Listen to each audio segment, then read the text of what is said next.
Hai, Assalamualaikum. Okey, pada video kali ini aku akan tunjukkan cara macam mana untuk kita kira penggunaan elektrik bagi setiap barang elektrik yang ada di rumah kita.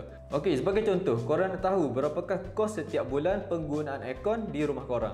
Jadi pada video kali ini aku akan tunjukkan cara macam mana untuk kita kira penggunaan aircon tersebut. Okey, tanpa buang masa lagi, jom kita lihat tutorial ini. Okey, first kali apa yang perlu korang buat adalah pergi ke laman web recommendpost.com/calculator elektrik. Okey, kalau korang tengok di sini, ini adalah kalkulator untuk kita mengira caj elektrik. Okey, jadi dalam video ni aku akan tunjukkan macam mana cara kita untuk menggunakan kalkulator ini. Okey, langkah pertama adalah apa yang perlu korang tahu adalah berapakah kuasa bagi barang elektrik tersebut.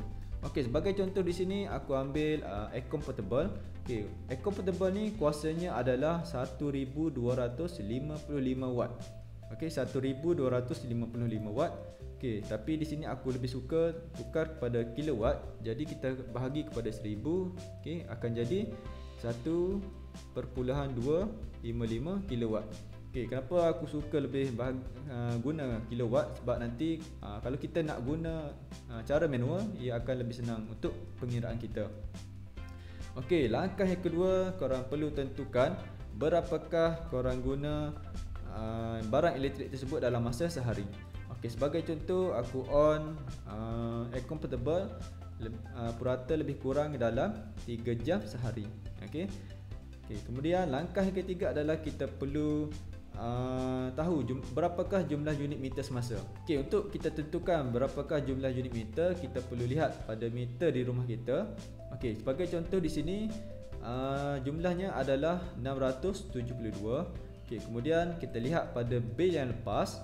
Okey, korang perlu lihat pada bacaan meter semasa pada bil yang lepas. Okey, sebagai contoh di sini iaitu 532. Okey, jadi kita tolak 672 tolak 532 bersamaan dengan 140. Okey, langkah yang ke-40 adalah korang perlu tahu takrif elektrik semasa.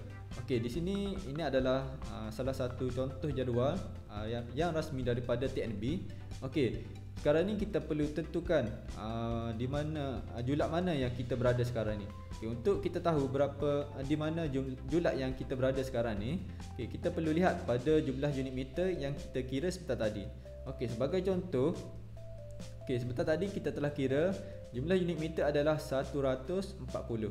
Okey, 140 ni adalah berada di julat yang ini. Okey, julat 1 hingga 200. Okey, jadi kita kembali kepada kalkulator elektrik sebentar tadi dan kita klik pada 1 hingga 200 di sini. Okey, secara auto, okey, kalkulator ni telah kira. Okey, caj hari adalah lebih kurang dalam 80 sen. Okey, kalau kita on selama 3 jam. Okey, dan anggaran caj dalam 10 hari iaitu RM8.20. Okey, jadi itulah cara untuk kita kira berapakah caj elektrik yang kita guna dalam masa sehari. Baiklah, setakat itu sajalah dulu video perkongsian aku pada kali ini. Semoga korang dapat sesuatu manfaat dalam video ini. Dan jangan lupa untuk like, share dan subscribe pada channel ini.